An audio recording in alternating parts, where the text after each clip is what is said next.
Strada pe CD, a fi sau a nu fi, în cartier poezie, viața, versurile sunt banii. Zilele trec ca din ce în ce mai repede, viitor nelimitat, o să mor nimeni să afle. E așa cum a fost și cum va fi întotdeauna, pentru totdeauna. Pe stradă contează suma și tot ce ține de respect. Nu dai, nu ai, nu mai vrea nimeni să muncească acum pe 50 de parai. Nivelul de trai, trebuie să ți-l pui. Dacă ești deștept, poate să fii liber, să te bucuri estetic. Ce fac dacă atâr de pil de astăzi și stai drept? Foarte, foarte poezie de viață. O să beau să mă trezesc și să mă îmbăt din nou. Dar un lucru n-am să uit odată, banii pe show.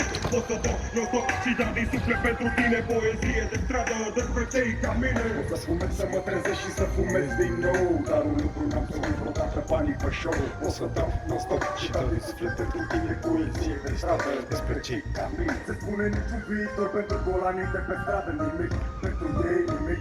Lasă cată, nici băi că nu am vrut să se ducă la pușcărie, dar nu e mereu așa cum ai vrea să fie, mai ales dacă tu nu faci nimic pentru tine, mai ales dacă faci mai mult rău decât bine. Ne doare fix în pulă despre legea, dar stop!